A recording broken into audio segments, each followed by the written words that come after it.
Hi, Natalie.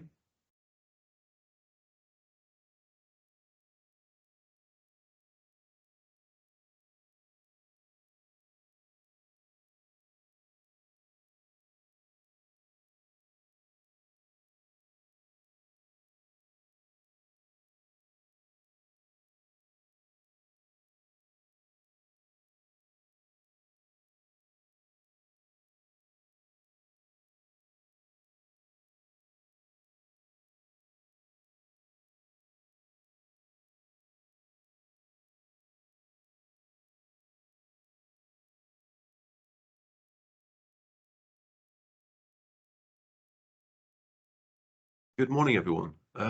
Can somebody give me a thumbs up that you can hear me okay? Good, thank you. So, welcome to this session this morning. Just let me share my deck.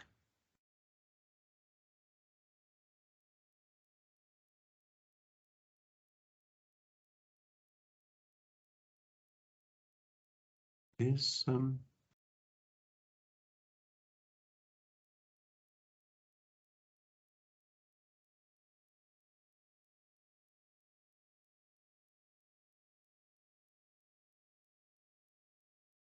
think people are still joining, folks, so I'm just going to hang on for a minute.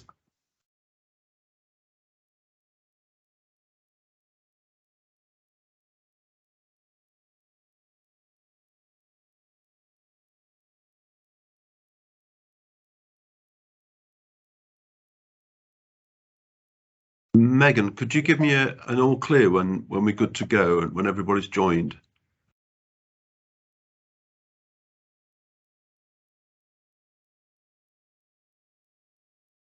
Does that mean you will, or we're good to go? Hi, Ian. I'm still. Can you hear me? I'm still letting people in, so yeah, okay. I'll let you know when everyone's in. Okay, thanks, Megan.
Megan, I think follow-up from Tower Hamlets is having difficulty joining. I don't know if when we've started you could perhaps make contact and see what difficulty she's having.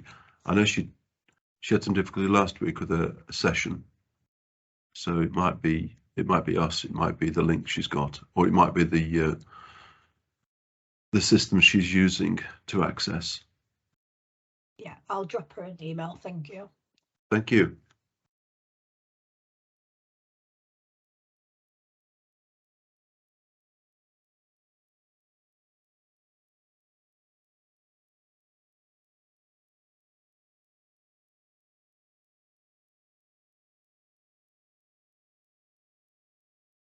So Megan, I'm going to start then. I think we are. Yeah, there's still a few people coming in, but majority of people are here, I think. And can you see my slides, Megan? Yeah, all good. All good. Okay. So once again, good morning, everyone.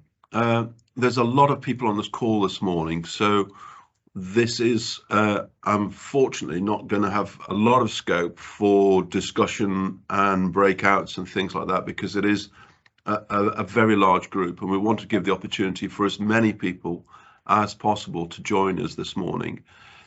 So if you have got a question that you'd like to ask while we're going through, please put up your hand, and I'm going to ask Megan to just let me know if you have got a question so I can stop and talk to you.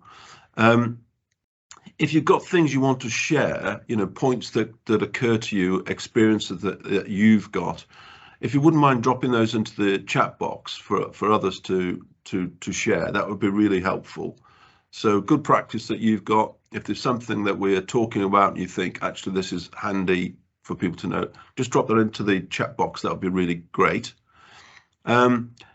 Just to confirm that this morning is about scrutiny for council officers, but it's also really intended for people who are fairly new to scrutiny, that have probably just taken on the role, or not taken on the role, not had the role for too long, or need a refresh, if you like. So if you're an old hand at this, this might be a bit light for you. I hope not. It might be a good refresher too. But this is intended for, as we got lots of requests from people who are new to scrutiny and just wanted some help and background into their role and the role of scrutiny, of course, because it does vary from council to council, doesn't it? Okay. So what we're going to be covering this morning, and we're going to be here for about an hour to an hour and a half. Topics we're going to look at, which is the basics of what is scrutiny all about. Then, where's it come from? Where's it get its authority from? What does the the good, the bad, and the not so good look like in councils? Because it does vary, and you'll know who you are when we talk about that. How can we build collaboration in scrutiny? Because that's a really important part of getting it right. And what can we do to help scrutiny to build their knowledge and understanding so that they can be more effective? Then, of course, we want to look at how scrutiny prioritizes its work and focuses on the important topics. Then finally, we'll be looking at meeting preparation and questioning strategies, meeting management, and your role in helping the chair's role. And then finally, the outcomes of scrutiny, consensus, and compelling recommendations. So that's roughly what we're going to be covering this morning. Can't promise it's going to be exactly in that order, or that I won't sort of go off piste a little bit as we go through the morning. I'm going to do my best. So what's it for, the scrutiny? And if we think about it, councils do sometimes get it wrong, strange as that might sound. Councils do get things slightly wrong, and they do have problems. And scrutiny can play a great role in supporting councils to try and get things as good as they possibly can, through asking questions, through offering some constructive challenge and critique that help councils to build better services, to make better decisions, to develop better strategies and plans. So scrutiny plays an important part. Its real role, in a sense, is that democratic accountability and holding to account the decision makers. I always say that people have a right to know how the decisions that affect them were made and who made them. And it's scrutiny's role to kind of hold a light over that. So who's making the decisions in this council that will affect people, and therefore who's holding them to account for those decisions, that check and balance, if you like.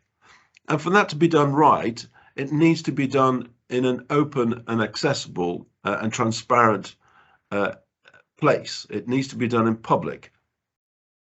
It can't be something that's done behind closed doors. It can't be, the group meeting is no substitute for public scrutiny. It has to be done in an open and accessible way. And it's therefore not just for the accountability piece, not just to hold people to account, and that mustn't be done in an adversarial way. That should be done in a constructive way, in a collaborative way. And when it's done right, scrutiny also then, that third point, helps to improve things, helps to shape policy, helps to develop better decisions, key decisions. So it's an improving agent in many respects, and that's I think its best role in a sense. It's better as an improver and shaper than it is necessarily as an accountability tool. What it's not is, and this often happens, it's not the political opposition. I think in some councils, scrutiny is seen as the domain of the opposition. That's where the kind of criticism comes in, and that's where it starts to, I think, decline as a potent force within the council as part of their governance. It starts to decline when the politics takes over, and we'll come on to talk about that in a moment. Scrutiny is also not the B team. It's not where we put to the councillors that didn't manage to get into the cabinet or the executive to keep them busy, keep them occupied. It's not for that purpose. The scrutiny function of a council should have a general parity of esteem within the council. It should be seen as a key part of council governance. It should be supported well and recognised as doing an important job. Equal to, in a sense, the decision makers. So the decision makers need to be able to account and need to be helped in terms of shaping and improving, and that's scrutiny's role. So let's not think of it as a lesser thing. It's an important and crucial thing for democratic accountability. Quick history then. I mean, scrutiny has always been around, hasn't it? And you know, the sort of early references to scrutiny as a Latin word refer to it being something where people would sift through the rubbish and, you know, pick out things which were useful. In a sense, there's a kind of a line you can draw from that what we're trying to do is pick through things to try and support the good in decision making, to try and avoid the decline and improve and strengthen decisions and policy. But pre-2000 local government land meant that all councils were run by a committee. So scrutiny as a function didn't exist, although it was there. It didn't exist as a defined, ring-fenced function within a council. Up to the 2000 Act, all councils were run by committee. So in a sense, the committees were self-scrutinizing. You've got people on the committee with different opinions and things like that. And of course, decisions of committees often went to full council, where a further level of examination could be and debate could happen. But then just before the 2000 Act, a report came out that was commissioned by the government by the Audit Commission. It was called "We Can't Go On Meeting Like This," and it was quite telling and quite condemning of the committee system in councils at that time, in that they were very siloed, they were slow and cumbersome in terms of decision making, and they really didn't lend itself well to good modern decision making in a changing environment. So in comes the Local Government Act 2000 and sweeps away the committee system completely throughout local government land. And instead we had the cabinet system, or the executive system, which meant there was a cabinet, a leader of the council, a cabinet that in a sense reported to or accountable to full council, but also the council set up and the Act set up. The fact that if you have a cabinet system, you must have a scrutiny system. So you must have a scrutiny function within the council to hold to account the executive decision makers. That came in the 2000 Act. And since then, of course, there have been various acts of Parliament which have either extended the responsibility of councils for various parts of public sector scrutiny, such as health, and possibly more recently the Social Care Act, and of course the Police Reform and Social Responsibility Act, which brought in police and crime commissioners, and these all brought new responsibilities for scrutiny on councils. And so too of those parts of legislation such as Localism Act that brought in additional styles of or structures of governance, such as combined authorities and etc., which themselves also have, and moralities, which also have scrutiny structures. None of this legislation was terribly prescriptive in terms of what scrutiny had, in terms of its powers, on top of the responsibilities. So there are very limited powers for scrutiny committees in legislation. I think the powers are generally soft powers of influence and presence.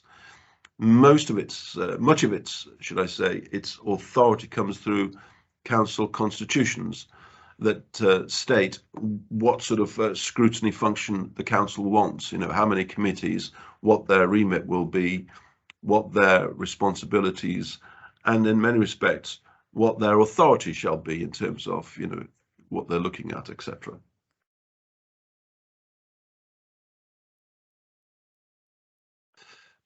Let's just have a look at the cultural side of councils, and you'll recognise, I hope, some of these things. But the culture of council scrutiny is often, a mirror of council culture itself. But they do come in different shapes and sizes. They're all slightly different in the way they work. But I've kind of boxed it like this, in that you get those council and those scrutiny functions, which do become an adversarial political game show in my top left-hand box there. That it's mainly about the point scoring, it's mainly about catching out, it's mainly about highlighting the negative, etc. And what you get in that adversarial political game show is very much a attack defend kind of situation, where the scrutiny is having a go at the other side, and the other side are defending, and decision makers such as cabinet members, executive members, tend to shy away from it because they don't see it as being useful, and the whole thing really is a fairly pointless exercise, in that it doesn't deliver very much apart from as I said, the political point scoring. On the bottom left-hand corner, I've got the kind of keen but uncertain. So scrutiny functions that are doing a reasonable job, but are still not sure, what they should be doing, how they should be scrutinizing, what are their priorities, etc. So they're really committed and really keen, but a little bit lacking in direction and solid construction and purpose. But something to build on there, isn't there? Bottom right, passive and compliant. We often see this, I often see this in councils where there's often a large political majority that's been there for some time. So scrutiny doesn't feel as though it has much of a role, or there's a compliance that the controlling group know what they're doing. So, and we agree with them because they're our same party. So we don't do very much scrutiny around here because it's all done in our group meeting. And the scrutiny committee itself is a fairly superficial, passive, compliant type of environment where not much gets done. There's not much constructive challenge, and there's not much delivery of useful outputs. And then top right, if you like, is our kind of Goldilocks area, where you've got a good culture of collaboration between scrutiny and executive decision makers, and working well with officers, etc. And they're building, they're building consensus. They're building good, compelling recommendations. They're helping to shape. They're working early upstream on policy, and they're working really well. So I know what you're all thinking now. So which councils are they? And I can't tell you, because this is the most difficult thing to get right. And some councils get lots of things right. Some councils get some things right, and some councils rarely get things right. But there's a kind of a mix.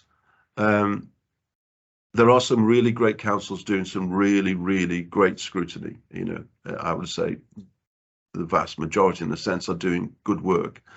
But there's work to do on every council, I'm sure. There is some improvement. No matter how good you think your scrutiny arrangements are, this is one of the most complicated things to get right in a council, and it requires constant maintenance and updating, because you may have it right this week, this month at the meeting, but next month something quite goes wrong and it doesn't quite work the same. So, you know, it is a constant maintenance job. So how do we get it right? What are the conditions, therefore, to make scrutiny effective? And I put this list together for you, and I think this, for me, is the kind of tick list of if these things are present, you're likely to have a good, solid, constructive scrutiny arrangement. So first of all, my priority number one, and it has to have support from the political and corporate leadership of the council. So where you've got, you know, the leader and cabinet and chief executive and corporate team all believing that scrutiny is important, it's important to get it right, it's important to support it, and everybody wants it and believes in it. If that isn't present, if either the political or the corporate leadership kind of give it limited attention, not really sure whether it's doing a good job, don't invest much time in it, pay a bit of lip service to it, we've got to have it, so we better just do it, but we're doing it light. It doesn't deliver very much, so we're not going to invest very much in it. Then the chances are it will just drift into mediocrity, I think, at best. Second key point is this: safe operating environment. So scrutiny must be a place where its work can be done without any kind of interference or influence from outside the committee that might affect how the committee works. So in other words, people are free to speak their mind, even if that goes against their own group or their own party, that they can ask difficult questions without fear that there's going to be any kind of comeback, and that scrutiny is seen as a place where you can ask those difficult questions, you can be challenging, even of your own side, and that's fine, as long as it's constructive, as long as it's, in a sense, fair. And always these things are a bit subjective, aren't they? What's fair to one person isn't fair to the other.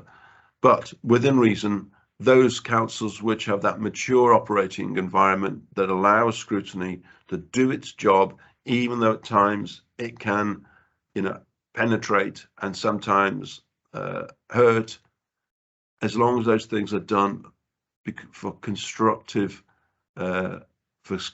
reasons, then that should be fine. That should be fine.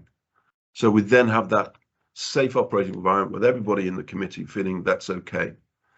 It's not okay if you use that for, you know, political game shows again. It's got to be a mature, constructive approach. Point three then is that strong alignment with the executive, with cabinet. So talking to each other, understanding each other, sharing information and objectives and goals about, okay, what are you working on? Well, we're working on this, so we may well want to scrutinize that, and executive offering themselves up, if you like, because you can only scrutinize something or someone if they want you to scrutinize them. If they don't, they will kind of close up the shutters, pull the wool over your eyes, whatever metaphor you want to use. So there's got to be that alignment, there's got to be that openness between the cabinet and scrutiny for it to work well. If you don't have that, if that's fractured or it's not working effectively, then you will get this kind of tension between cabinet and scrutiny, which tends to either avoid each other or skirt around each other or play games with each other, none of which is helpful or constructive. I put good relationships with corporate officers, and this is really important, because I think very often, you know, corporate teams can see scrutiny as a bit of a nuisance, or they're always wanting something, or they don't know what they want, or you know, the last time we provided them with support, the scrutiny episode wasn't particularly good or powerful, so why did we bother? Well, they have to have that strong relationship with corporate officers, because otherwise they will fail.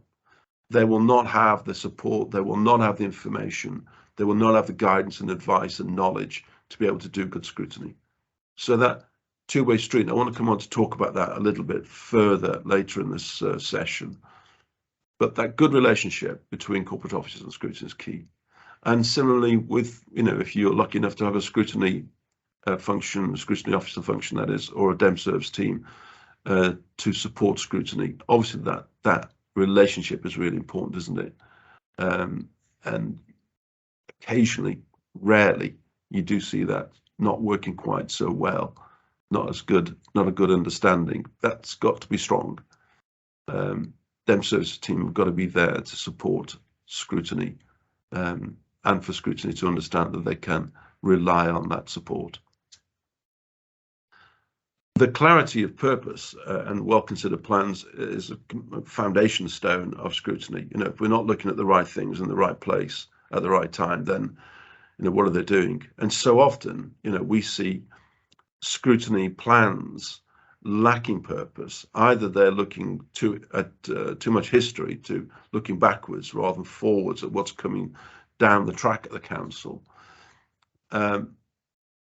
or they're turning in a different direction. So you've got the council and the cabinet looking over here at the future plans and ideas and policies and plans and key decisions, and scrutiny looking the other direction at completely different things. And there's no clear alignment between the two. And scrutiny is not quite sure what it wants to look at. We look at these things, but we don't really know why. You look at work programs, not quite sure why those things are on there and why certain things are missing. And it looks a little bit chaotic, to be honest. So for scrutiny to work well, it's got to have that shared clarity of mission that all members of scrutiny understand. So as I was saying, there needs to be therefore that alignment between council plans, community priorities, and work program of committees, so that there is that kind of common thread. You can almost draw a line between what scrutiny is looking at on its agendas and its work programs, and what the council's priorities are, what the community's priorities are. And if there isn't that kind of link, then you start to wonder why and what possible good can it have if it's not. And when meetings are planned well, when you've got good chairing, where you've got inclusive and well-chaired meetings, where the political game playing is called out, where people are respected, etc., where the meetings have a clear goal for each item on the agenda, all of those sort of things, where you've got well-planned and well-chaired meetings, really important part of the conditions for good scrutiny. And then putting the political decision makers, i.e. the cabinet or executive member, fair and square in scrutiny, that it's about having that conversation, that scrutiny conversation between the political decision makers and the scrutineers. That this is not an exchange between scrutiny and officers. This is an exchange between decision makers, which are basically politicians. So if your scrutiny meetings don't have a cabinet member or an executive member at each meeting who's prepared to take on the bulk of the questions about the scrutiny that you're undertaking, then you're probably turning your meeting into something which is about challenging or questioning officers. And I'm not quite sure whether that's letting political decision makers off the hook. It should be about decision makers coming to you to be held to account, and it should be for them a fairly challenging and tough session, but fair and constructive and useful.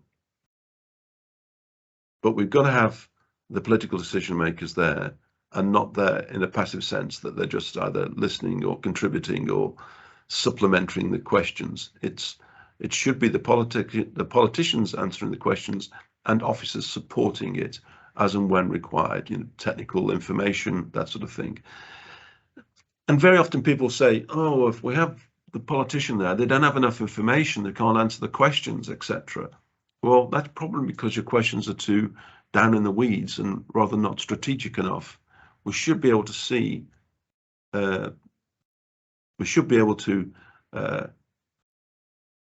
see politicians holding their brief, understanding the policies and decisions that they are responsible for, and having a strategic conversation with Scrutiny about those things. And then finally, overall independent-minded scrutiny. So that's what we're looking for, independent-minded, light politics. We can't erode, or extract politics completely. It's a democratic organization. People have differentiated views and philosophies. They will be influenced in the way they want to ask their questions or informs their beliefs, etc. So you can't take politics out of it completely. What we can take out of it, if we want to, is the point scoring, the just party political point scoring, the having a go, the trying to make a headline, that sort of thing, rather than something which is objective, which is there because you've got, if you like, the public on your shoulder, and you're asking yourself, what would the public want to know? What would the public want me to ask as a question here? So those for me are the conditions for good scrutiny. And in a sense, that's what I would suggest that you start to look at in terms of how does this work in your council? And if not, who do you need to have a conversation with about how you make these things work better? Meg, I haven't got any hands up or anything like that. I'm missing, have I? Because I can't see. I can only see my screen.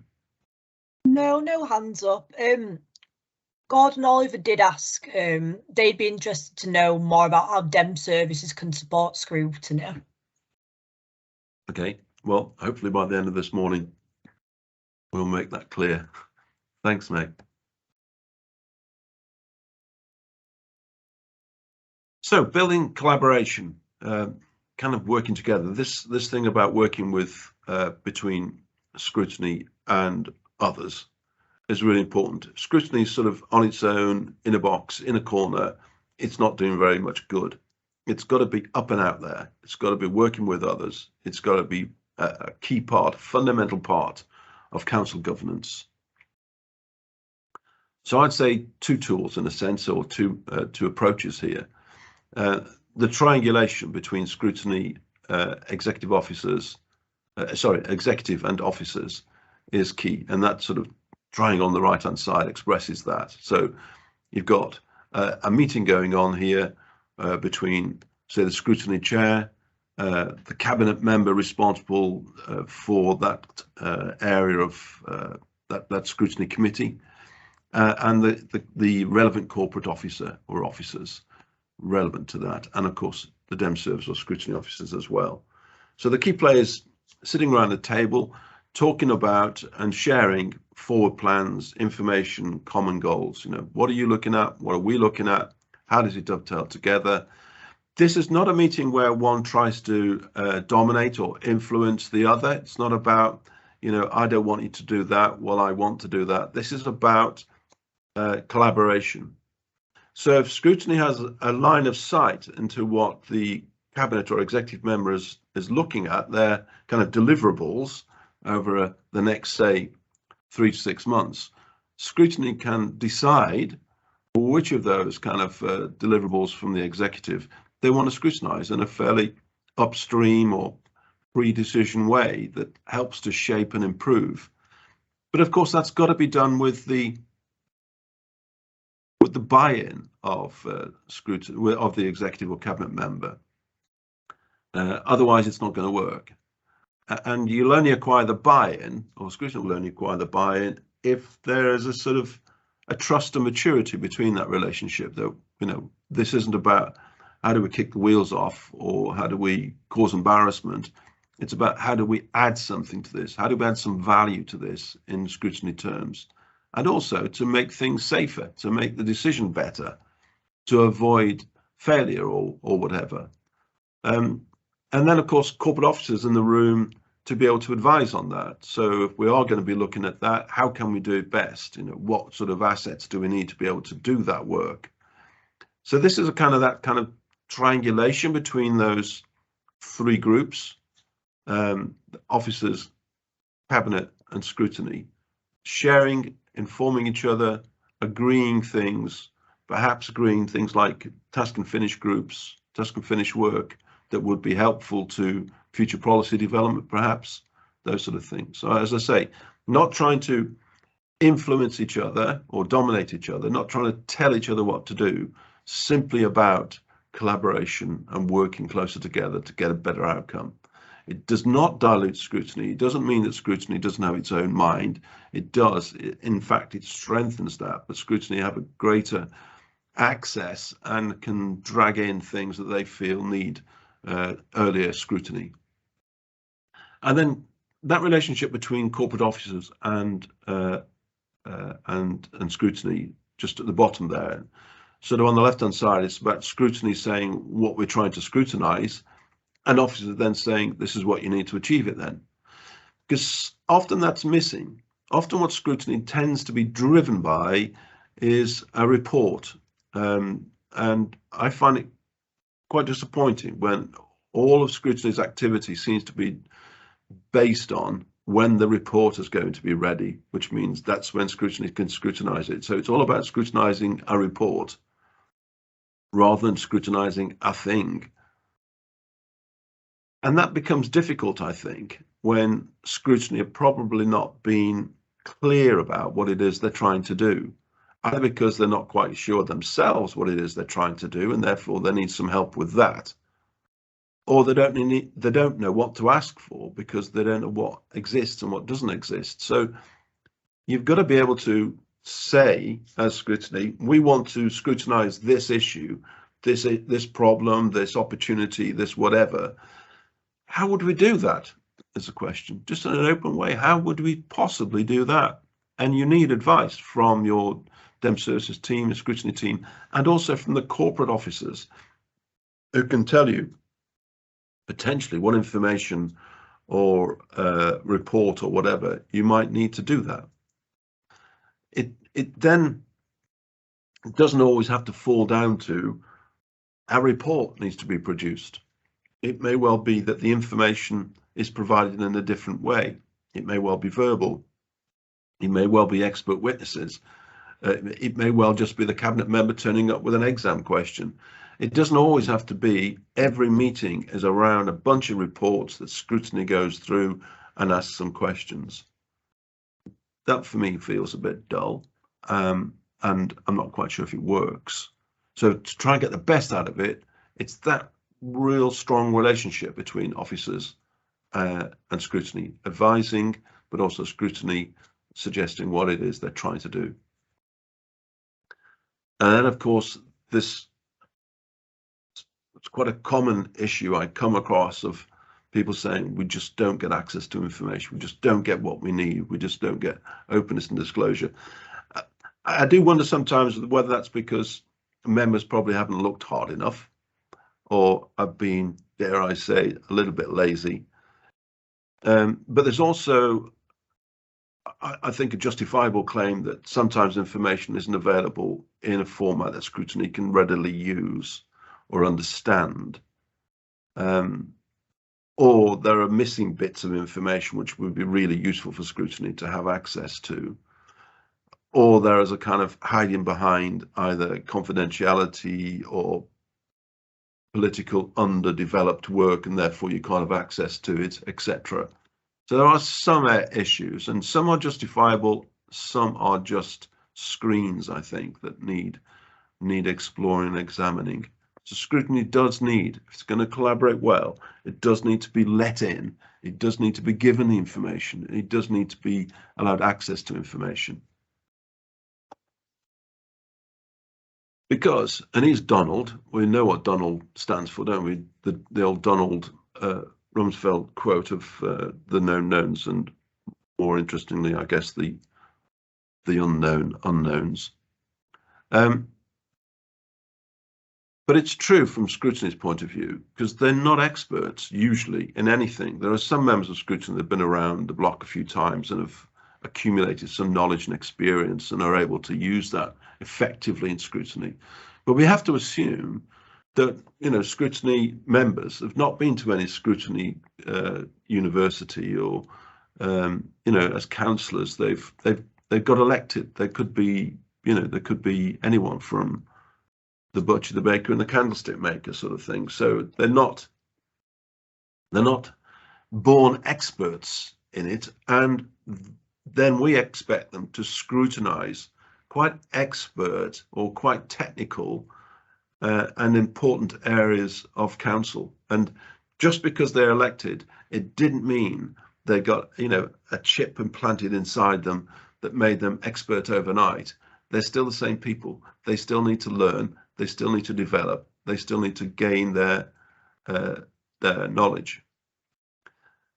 But what we're not expecting from them, I don't think, is we shouldn't expect from them for them to be experts, because I think Scrutiny is about asking the right questions, rather, and in a fairly innocent way sometimes, to get to answers, get to understanding. But to do it well, you do need a couple of things. You do, first of all, need to act with permission. And what I mean by that is that you're let in, that people are not preventing you from scrutinizing. They're actually giving you permission to scrutinize and encouraging you to do so.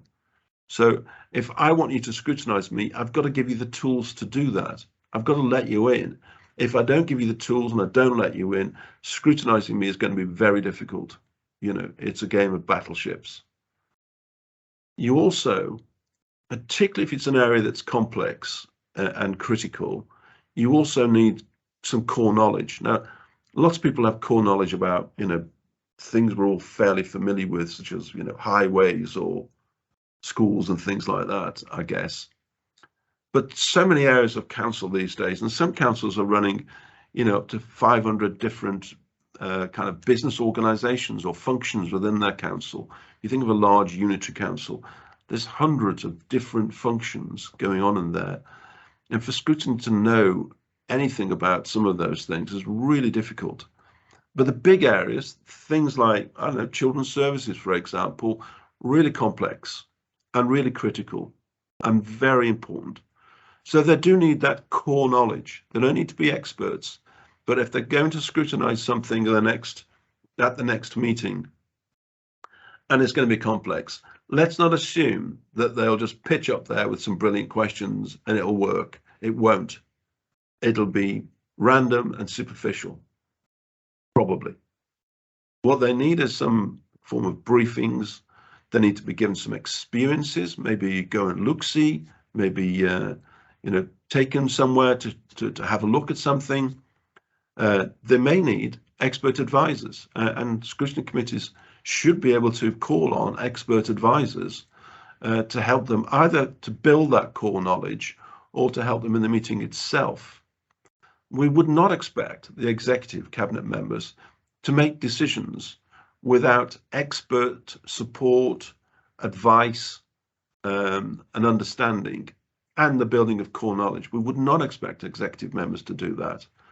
And so therefore, I don't think you should expect your scrutiny function to do its job without core knowledge, experience, briefings, expert advisors, etc.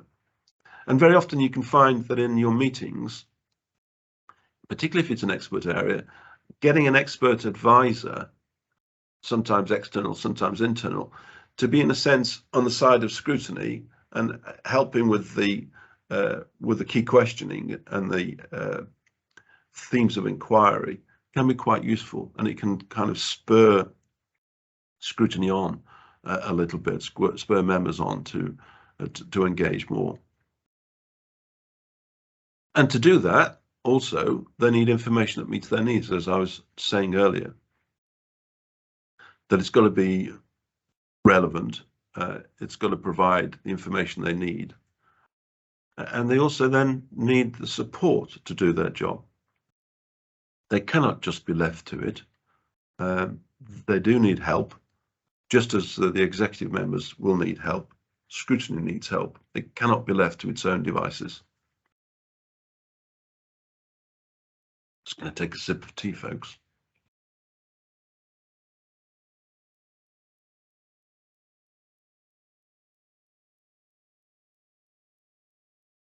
The planning side clearly is really important for scrutiny, isn't it?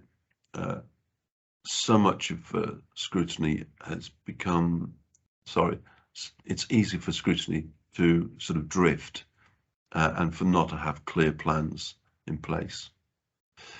So very important, therefore, if you want your scrutiny to have impact, and this is very much a job for officers supporting scrutiny, to help with that setup of the annual work programme. It's generally set annually, but revised probably at every meeting and often refreshed at quarterly intervals, something like that. So whilst you've got that forward plan of what you want on your work plan, your work programme, it's going to have a certain amount of flexibility and adaptability in there, because things change over time, stuff happens, and you may well need capacity within scrutiny to be able to take other things on, look at new things. So when we're doing that work program annually,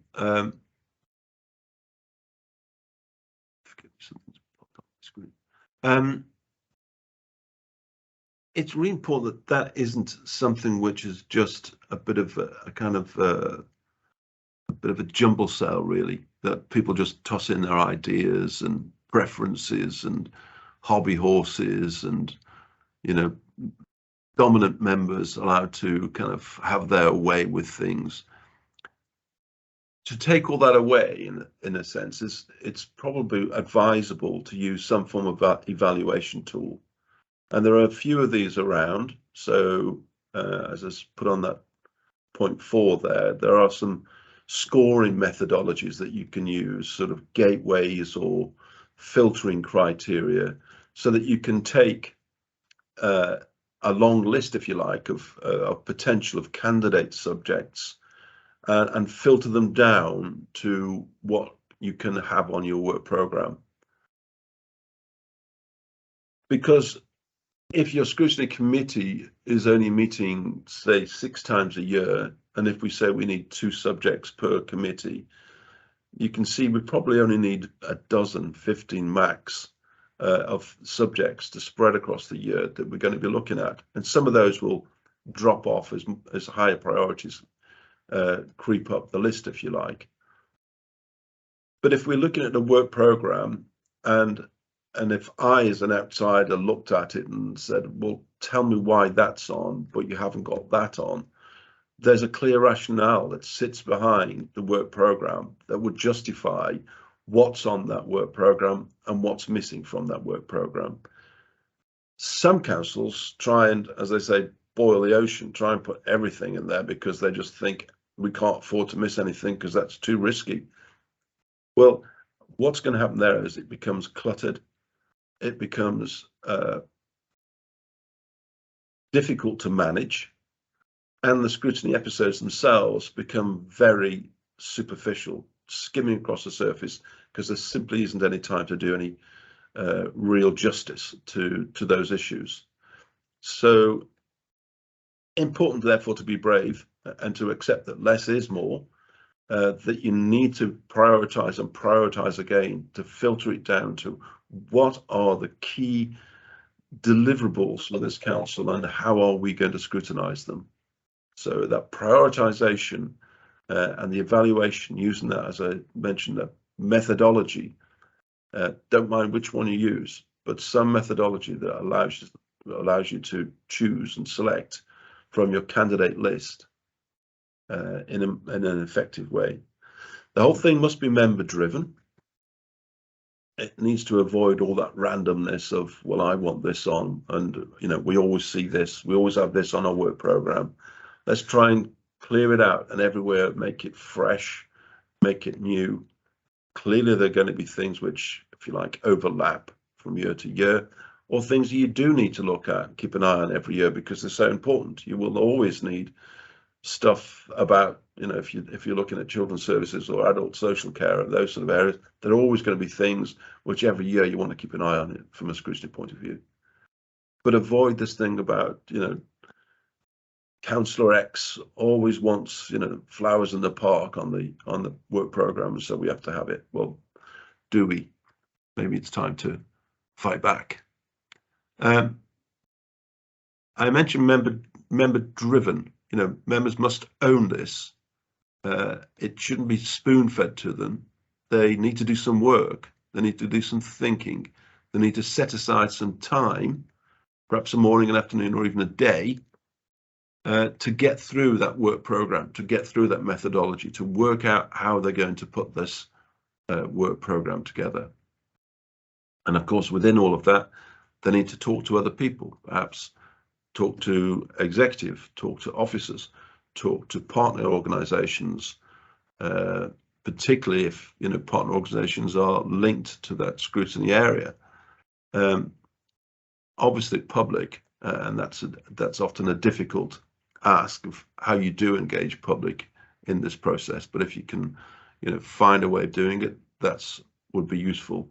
Difficulty is what the public wants scrutinized is possibly not necessarily something which you can find time for on your scrutiny plan. So, you know, careful what you ask for there, because you might set an expectation amongst the public that, you know, they can have their street, their you know, individual community problem scrutinized, and that's not really what scrutiny is for.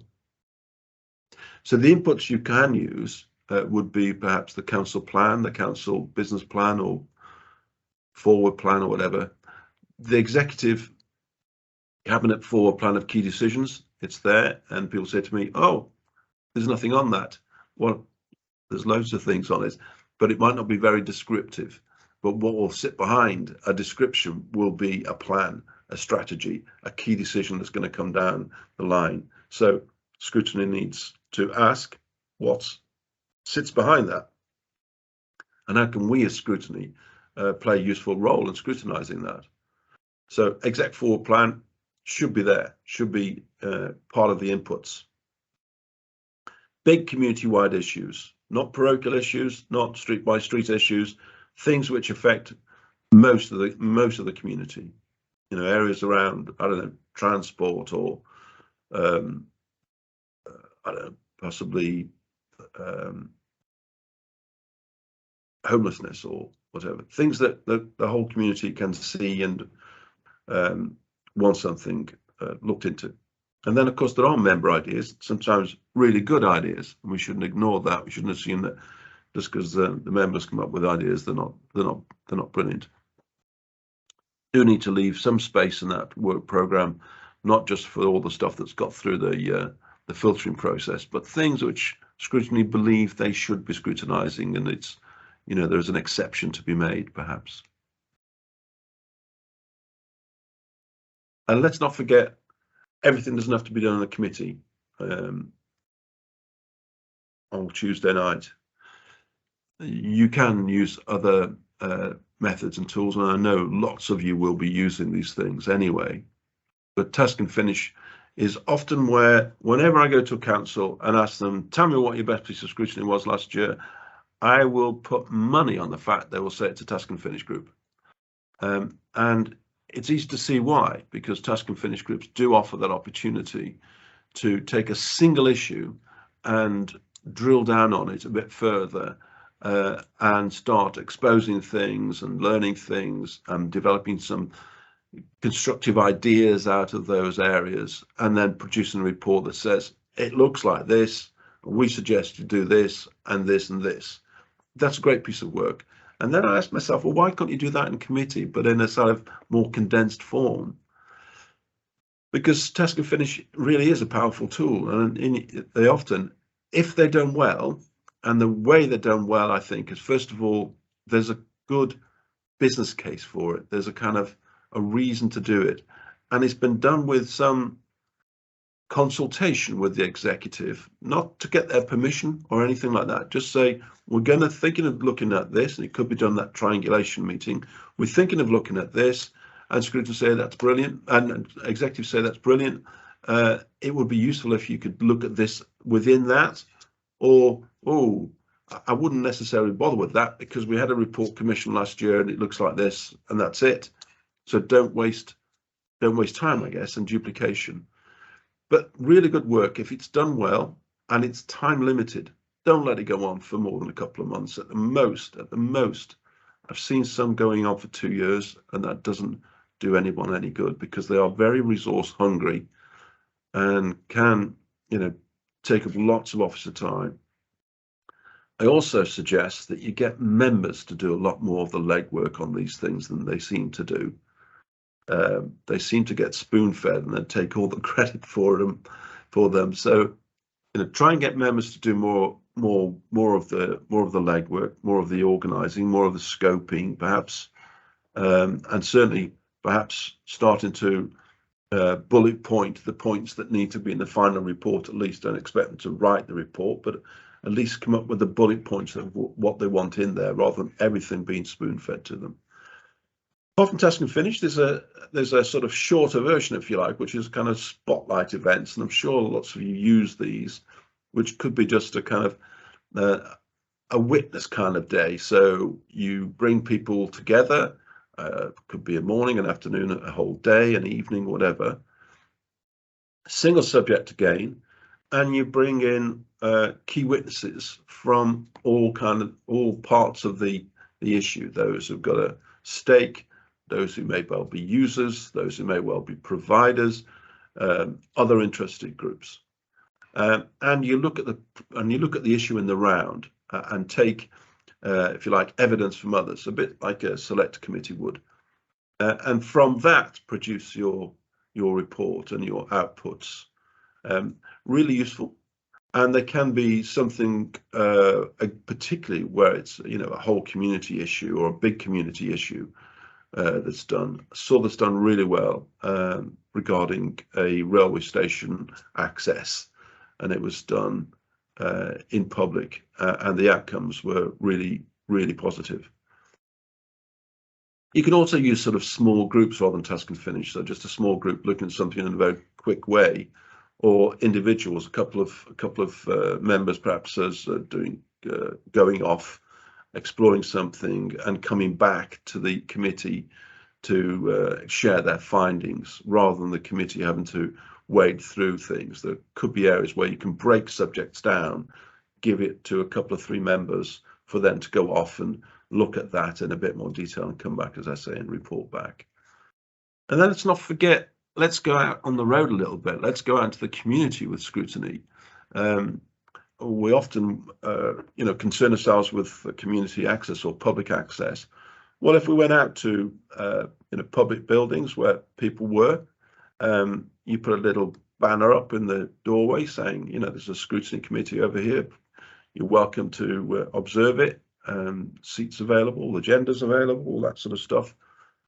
People may well just drift in. I know these days lots of councils will have their meetings online and people can view that if they choose to, but nothing like the flesh and blood in person, in a place, in a location, in your local area, seeing your council coming to discuss and inquire into issues which may well affect the local community or the wider community.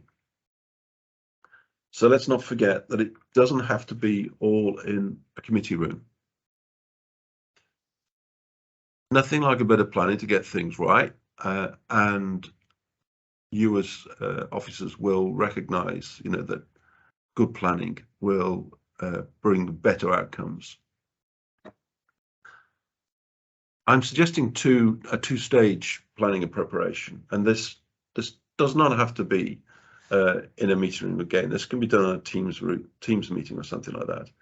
But the first one is an agenda planning meeting, sometimes called a pre-agenda meeting or PRAM meeting, where yourselves, perhaps the chair, and possibly the relevant council officer, corporate officer, the executive member can be there too, of course. There's no reason why not, and I would encourage that.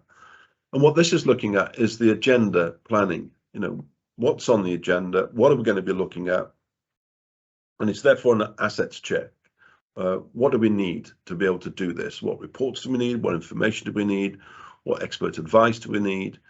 Do our members have the core knowledge to be able to do a good job? Check who's supplying all that. You know, where's it coming from? Have they got it? Do they know what's expected of them? Do they know the deadline? All those sort of things. And I appreciate there's always this tension of getting information from, you know, the corporate side that's useful to Scrutiny, but it's just going to happen, to be honest. You know, Scrutiny has expectations and its needs to do its job properly. So check your suppliers, give them plenty of notice and warning, but also what the expectations are in terms of getting that information to them. And you may also want to check, you know, which visitors, excuse me, which visitors, I'm just going to take a sip of tea, folks.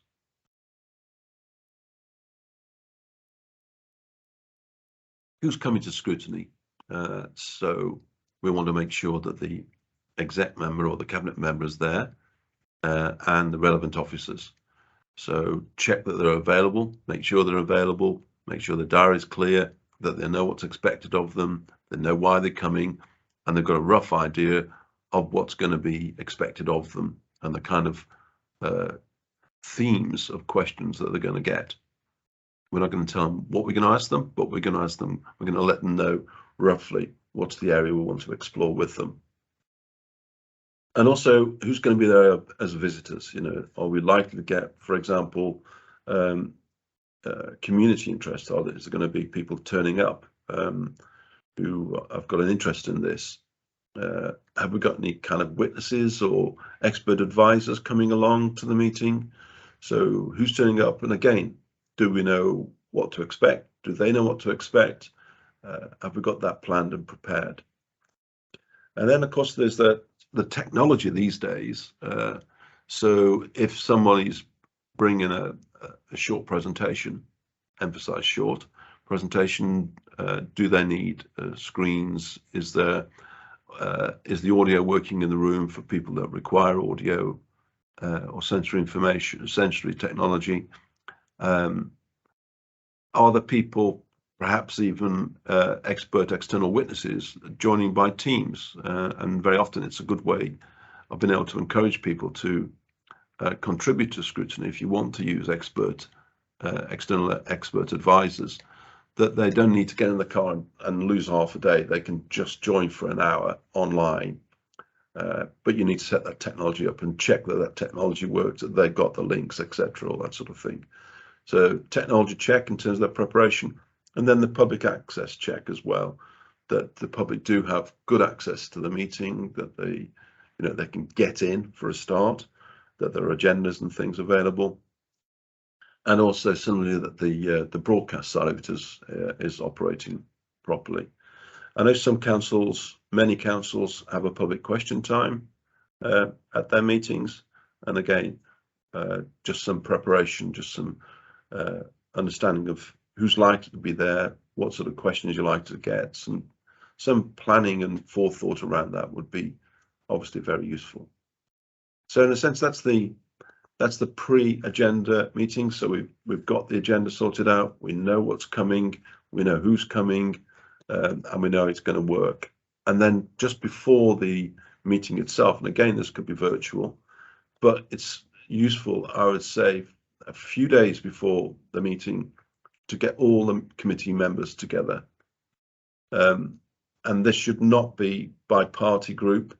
There should be all members in the meeting to encourage that cross-party collaborative approach. So what this is for is an agenda run through, so everybody can see what's on the agenda, what's happening. You can go through the agenda pack. You can see what information is available. And for each item, and hopefully you've only got a couple of items on your agenda, you're going to set some objectives for each, or work with the chair and the committee to work on what the objectives are. What are we trying to do here in this scrutiny item? We're going to scrutinize this issue. What are we trying to find out? What are we trying to learn, etc. And in terms of setting that objective, you then go on to talk about, what kind of questions do we need? What kind of key lines of inquiry have we got?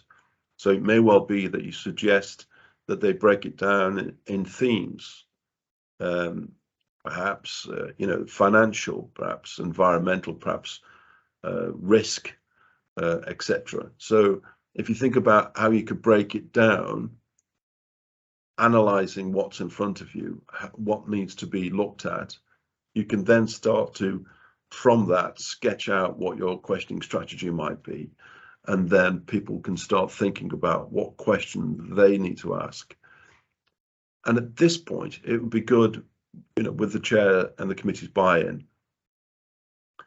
to get the chair in the meeting to be able to run the meeting in a kind of thematic way. So you've got clusters of questions around certain areas. So all the financial questions cluster, and you can feed off each other in terms of what those questions are, and then move on to the next theme, which may well be, environmental impact or something.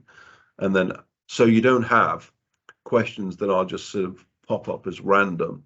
They may well link, but most often they're just a different question on a different topic, and we go backwards and forth. It can be useful if we can get those key lines of inquiry in those clustered questions, because it creates a sort of an empirical approach to questioning where people will feed off and build on each other's questions. Worth in that meeting also just checking concerns that people might have. What do they feel might go wrong or whatever. And I don't excuse the fact that I think it's worth putting some stage management in. So who's going to do what and when, so that this is a bit of a dress rehearsal, and we're not just going to turn up and busk it, play by ear. That there is some workings out of the approach we want to take. And I say all of that could be done any time of day, over Teams, whatever suits all the committee members. And it doesn't have to take long. It can just be, half an hour perhaps, where everybody's planned. You would notice a big difference in the committee itself if there's pre-planning, if there are some objective setting and workings out before you get there. You can tell meetings that have got that and ones that have kind of just turned up, open the packs and cracking on with it. There's a difference, and there's a difference in the outputs as well.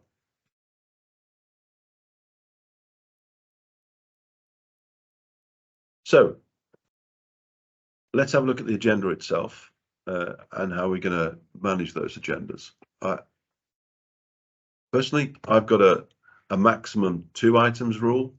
Where does that rule come from? It comes from me. It's and I'm sure I'm not the only one. Lots of councils have this anyway. Lots of councils don't put more than 1 or 2 items on the agenda. At a stretch 3 if it's necessary. But 2 items, if your meeting's running for a couple of hours, seems to be enough. Particularly if you plan it well, do that prep well. An hour for each item feels about right in terms of giving it plenty of airtime, plenty of questions, plenty of discovery. So let's keep it short in terms of the agenda, and let's try and make sure it's looking forward, that it's not necessarily based on historical performance of the council. See, so many committees are just based on having a look at key performance indicators or past performance, and having officers in front of them going through all of the kind of past performance data. Some of that's important, but in some cases I see the vast majority of the scrutiny work focused around this historical performance rather than forward-looking. So we're looking for forward-looking agendas. What's happening and what are we going to be? What role can scrutiny play in that? Check out the PowerPoint shows if you can. Declutter the agendas. Maybe check out the for information, when this always comes to scrutiny, or this item's just for noting. Question is, if scrutiny isn't adding value, then why is it there? If you can't add something to it, then why are you bringing it to scrutiny? And then finally, scrutiny is not a classroom. It's not somewhere where officers turn up with a presentation or a report and scrutiny just ask information questions, just learning questions. So they're just gathering information and there's nothing going back. There's no scrutiny being done. There's no outcomes being achieved. It's simply a question and answer learning session. So avoid scrutiny becoming a classroom if we can, by preparing well and ensuring that people have got good quality questions lined up, which are feeding off each other and which are structured in a way that leads to an outcome.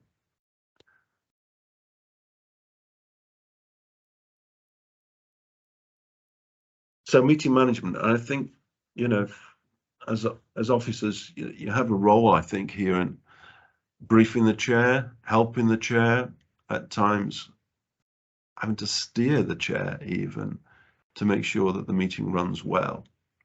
So making sure that the chair is properly briefed, that she or he is, you know, ready to welcome everybody to the meeting, particularly if you've got new members turning up, or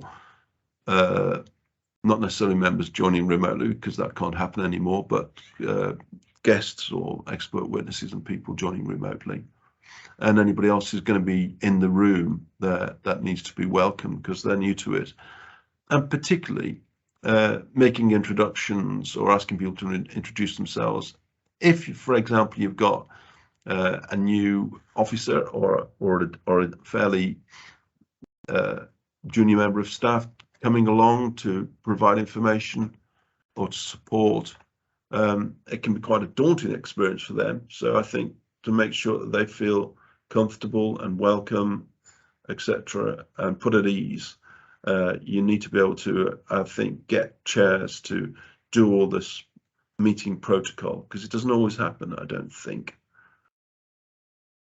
And then get chairs to open up the meeting well, with an understanding of what the meeting's for, you know, why we're here, what's the purpose of the meeting, what we're trying to find out this morning. So again, if you are if you want to have a look at the select committees, and you can see chairs of select committees in Parliament actually describing what it is they're there for, in that session, and it's really helpful for people to understand, particularly members of the public, understanding what it is the meeting's trying to do. It's not always obvious.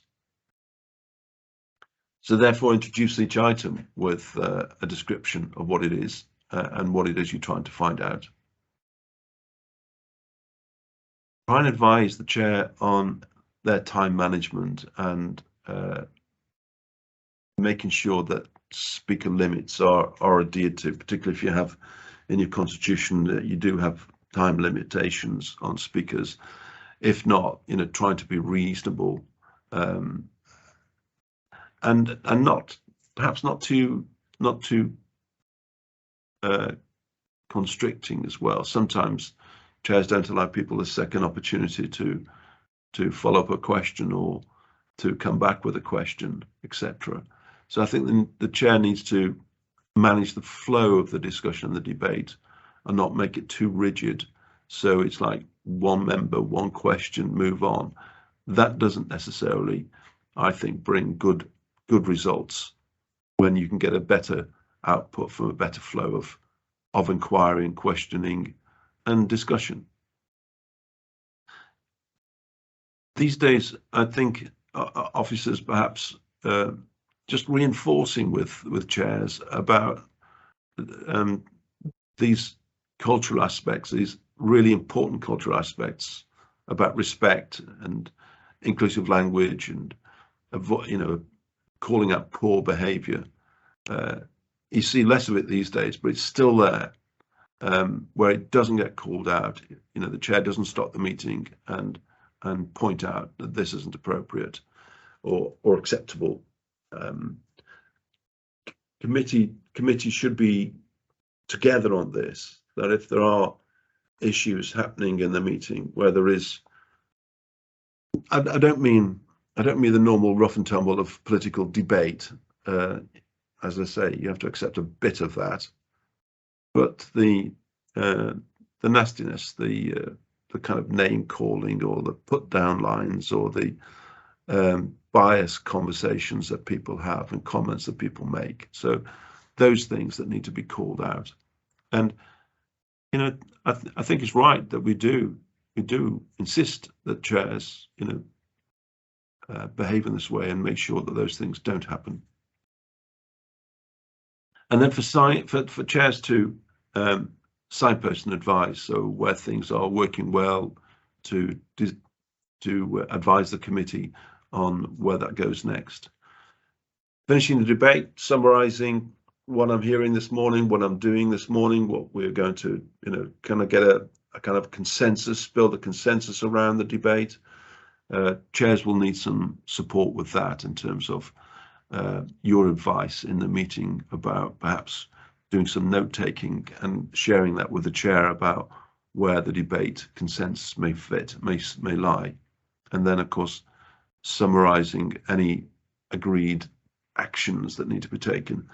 Predominantly, these are, of course, recommendations. I'll come on to talk about that.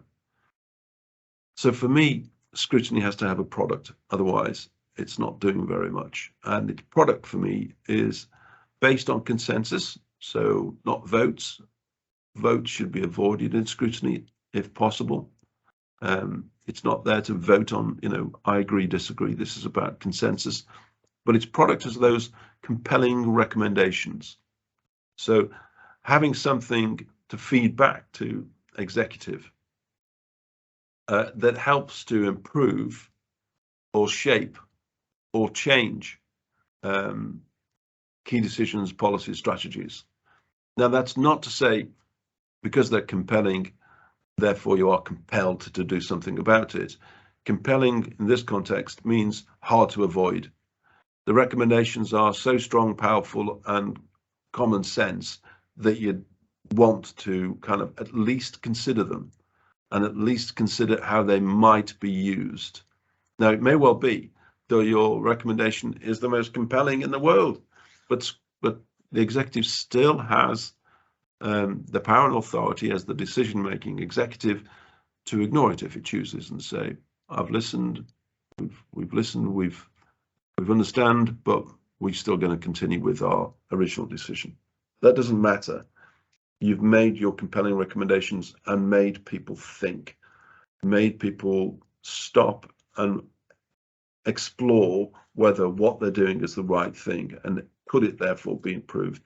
Very often those recommendations, if they're good, if they're well put together, are very useful to the executive. They're the sort of things the executive would want to have because it helps them to get their things better. I mean, the more we scrutinize, the better things become very often. But it's also, I think, important for scrutiny not to be ignored. Now, it may well be that the executive decide we don't want those recommendations, we've listened, we've had a look, or of the 3 recommendations you gave us, we're going to utilize 1, the other 2 we don't think we can, thanks very much. But it's important for scrutiny to get that feedback. And I think as officers, you should insist on that feedback for your committee so that the committee can have a report at a future meeting as to how that's gone. Because they need to know that their efforts and exercise is not pointless, that they actually are making a difference or trying to make a difference and are contributing. So let's make sure that the product itself is a good product, but it's not ignored, that you get feedback so that you can, in a sense, improve your product. You can get it better. You can ensure that you're delivering something in an improved way. It's not possible to do this in every case, in everything you scrutinize. It may well be that you're satisfied, you can't find a recommendation, you can't find how you might improve on this. I think in most cases you will, but in some cases you won't. And I think you just got to accept that it's not going to be the case in every issue. But I think that's what you should try for. So after the meeting, bit of housework to be done here. Get a debrief from the chair, just review what needs to be done. Checking any actions that you discussed, particularly those recommendations. Where are they going next? How and when will they be considered? And how and when will you get the feedback? So talking to the chair about how those follow-ups might be done, and there might be a role for the chair in that follow-up work. So chair may well want an offline conversation with the relevant cabinet member about what happens to those recommendations and how they're going to be utilised. This is, this is useful material and it shouldn't be wasted. Mentioned before about conduct at the meetings, and if there is any inappropriate conduct at the meeting, that you pick it up with the chair and don't let it rest, and discuss with the chair how that needs to be handled and resolved. And then discuss any implications of the next meeting or the future agenda. So is anything from that meeting that you might want to think about for the next session? So conversation with the chair about that. And let's not forget that we need to develop the committee. It won't stay static. So we've got to talk about perhaps individual training and coaching. It may well be that chairs could do with that individual stuff, or the whole committee. It may well be that you can find mentoring techniques. So you've got people who are good practitioners, if you like, in the committee, maybe mentoring other members of the committee, buddying up and that sort of thing. I think there's some opportunities to do more of that, whether you've got people with good skills who've been around. Let's try not to take people with less than good skills as mentors and embed poor behaviour there. And then I think it's useful sometimes to have committee feedback workshops. So in between meetings, just having a look at how that committee meeting went. What worked well, what didn't work so well, what could we do better, that sort of thing.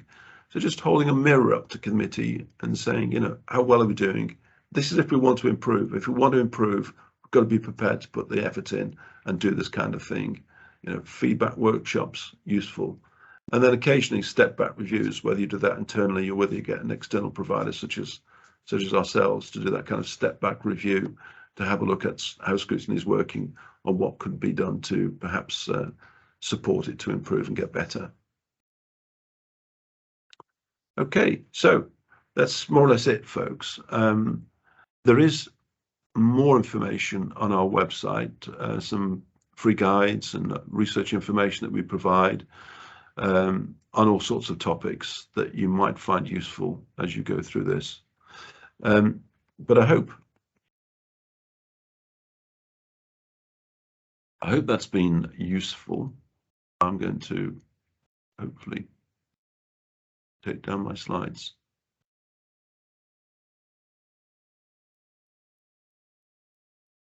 Yeah. Time, we've got about 5-10 minutes if we wanted to. Any particular questions? Happy to oblige, or any points you want to raise. If not, there's a hand up there. Not quite sure where it's come from. Is it Jaber Khan?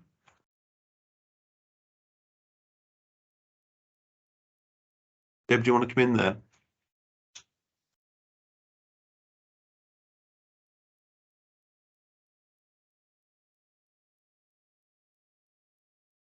I think I have a hand up. I'm not sure if you might. Hello, hi. Hello, hi. This is Jabir. Sorry, I was my mic was that's okay. Muted and I couldn't access. Yeah, just a quick question on, you mentioned about stage management. So when it comes to, say, review sessions, would you also prefer stage management of the scrutiny review sessions? And if so, how would that be? Would that be just with the chairs, or would I need to bring in the presenters in as well? I think a review session is really important to do some stage management, because otherwise that can become a little chaotic. You need to know what's happening. You know, you need a bit of a rehearsal, really, is what I meant. I think, you know, stage management sounds like we've orchestrated the whole lot, and it dilutes it. I don't think that's the case. I think what we need to do is just rehearse what's going to happen, what stages, what steps are going to be taken, who's going to come in when, kind of thing. Particularly if you've got external people, or it's been done in public as you say, in a review context. So I definitely think it's probably even more important there. Brilliant, thank you. Okay, thanks, Joba. Was there another hand? Hi, Ian. Can you hear me? Hi. Sorry, can you hear me okay? Yes, of course. Who's that? Hi, yeah, my name's Faluk from Tower Hamlets. Hi there. Scrutiny. Hi. Just a question, really, maybe some advice. We have obviously a new administration, and alongside that we have a strong opposition. But what we're finding as officers is sometimes there's a challenge of getting them to kind of collaborate and work together as committees, you know, remaining politically neutral. And that's, you know, I think there's a disservice to the wider community in terms of holding the executive's account. But I think there's an issue in terms of trying to getting both parties to work together within the committee, or kind of, while it's in its infancy because it's a new administration. So it's just a kind of any advice or tips that we might be able to use to try and broker or facilitate that a bit better. Yeah, I think brokerage is the thing, Faluk. I think this is something that needs to be, in a sense, nailed out or ironed out between political leaders. In that, yes, there's going to be differences. Yes, there's going to be debate, discussion, and challenge. But scrutiny isn't the place for it, because that just dilutes what scrutiny is trying to do. And so, if you can get leaders to have that discussion between themselves, it often happens in councils where they are contested, or there is an opposition that is growing very often. You know, they've had some successes, or councils that elect in thirds. Very often we see a bit more of that political activity, because, you know, there's always another election to look forward to next year, kind of thing. It's a tough one, but that's one of the big differences that can be made in scrutiny. If you can get that less political, we don't want to take it out altogether, we know that's impossible, but that less political approach, more independent minded. And I think what it is from scrutiny officer's point of view is just point out the benefits and the disadvantages of having scrutiny that occupies too much of a political space rather than a constructive space. Sure, thank you. Thanks. Hello, good morning. My name's Jason and I'm from Brent Council. You made a comment earlier about not taking reports to scrutiny, where scrutiny can't really add value. And I was just wondering, what about these annual type of reports? So that come to scrutiny, where the scrutiny committee can't necessarily add value to them, and they often come after delivery has, for example, taken place. How could we get around issues like that, where a report needs to come, but this committee can't really add value? So why does it therefore need to come? Yeah, so that's a great question, but there are a few items that do you have an example there? Yes, an example is a Safer Brent Partnership report, which is a report that's been required to come to Brent scrutiny, apparently because it's a statutory duty to bring that annual report through. But the scrutiny committee can't really add value to it because it's to do with delivery back in 2021. So it's almost like it may be coming to scrutiny just because it's required to come, per se. And I'm just wondering how, for example, we could work around these things when annual reports have to come to scrutiny, but value can't really be added because the work has already taken place. I guess the challenge is, can these things be dealt with quickly, you know, in 5 minutes, so it doesn't eat up into time? Does it need to be there, or do we need to push back and say, does this actually, you know, is there is there a statutory requirement for this to come to this committee, or does it need to be just received by the council? Is it something that, for example, that could be done offline, so that, you know, it can be put into the council's or the members' specific area for members on your website, for members to go and look at it, and then people can give you know, you can signpost them to it. I just feel that scrutiny gets sometimes bogged down in things which they can't do anything about. They can't add any value to it. As you rightly say, it's historic, it's past. If there's something that scrutiny can add to it in the sense that there's some learning and feedback it can make, then perhaps there's a bit more of a justification. But just simply receiving reports just for the sake of it does feel a waste of time. You wouldn't do that with other committees. Brilliant. Sometimes scrutiny is just the convenient place to send it, I wonder. Thank you. Sorry to jump in there, because I think there are people in front of me. It's Amelia from Birmingham, and this is quite relevant because yesterday I was doing some planning for a committee, and our community safety partnership report is scheduled to come to that committee, and we were doing a bit of pre-planning for that in December. And to me, I think the points you raise are really good, and I just wondered if, on reflection, it is almost like the report is there and it's noted, but actually the discussion in the meeting is about almost what are they doing now and how are they moving forward. So scrutiny can be, because I think there's a desire from scrutiny to be involved, and I think has got a value there that can have, but taking on board the point that actually the report is about something that's happened and has happened quite some time ago and is about a past situation. With Ian, do you think that's something that could work? Yeah, I do. As I say, I think sometimes scrutiny is just a convenient place to send stuff, and it, you know, it keeps them busy. It's something else for them to do, and it's not really suitable. There's no real role that scrutiny can play. There's no benefit for it to be there in front of scrutiny, apart from the fact that somebody's seen it and it's ticked a box. So I think that needs to be a conversation internally as to what should come to scrutiny and what shouldn't. Just because it needs to come before a committee, is it fair that scrutiny has to utilise its time to look at things which are not necessarily something which it can add any value to? Or should they be received, I don't know, somewhere else in the council, or even offline?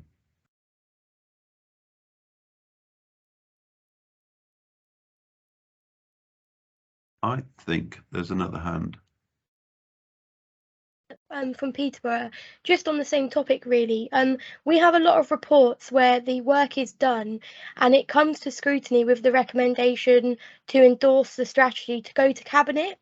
So it kind of links to what you were just saying, as it's a report that's to be seen somewhere before it goes somewhere else. And I was just wondering how you would approach that, because we have a lot of reports across our committees where the strategy work is done and the only reason they really come to the scrutiny is to recommend towards cabinet. I'm not sure if any other councils have a similar procedure, but that's just what we have. You're not on your own, Charlotte. See that either what they're looking for is what I call 11th hour scrutiny, which is pointless, or it's part of a kind of an approvals process. So it's been through scrutiny, and scrutiny have kind of had a vote on it, and it was got passed, and now it's gone to cabinet.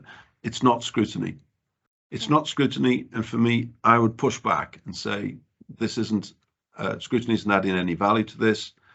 Scrutiny is not an approvals process; it's a scrutiny process. So we really need to push back with things like that and say this isn't right. That's really helpful. Thank you. Thanks, Sean. I think we've just got one more question in the chat, Ian, and that's from Eddie, Oxfordshire, and it says, what's the role, if any, of scrutiny committees in fresh policy development, initiating consideration of new service provision, for example? Great question, and it has a massive role in future policy development, and that's where at the beginning, when I was talking about what its role is, shaping and improving policies and key decisions is a key role for scrutiny, but it can only do that if it's let in and allowed to do it, and allowed to do it early enough. So scrutiny needs to move and work upstream, not close to the decision where very little can be achieved in terms of shaping and improving, but months possibly before the decision is made, so scrutiny can see perhaps more than once more than once can see the issue and can try and help to shape it through constructive scrutiny, constructive challenge, and collaboration with the executive. And again, that can be done through that triangulation meeting, so you can pick up the things where scrutiny can add some value to shaping policy. Really good question, and we're very, at CfGS, we're very passionate about the role of scrutiny in shaping policy and strategy. Megan, have we done? We're just running over time a little bit now. Everyone, unless Jason's got his hand up, I think, is that just from earlier? Jason, is that yeah? Jason's taken his hand down. That's okay. Everything then, I think. We're good to go. So thank you very much indeed for coming today. It's good to see so many of you online. I hope that's been useful. As I say, there's loads of stuff on our website that will help you as well. But look forward to seeing you in the future. Thanks, folks.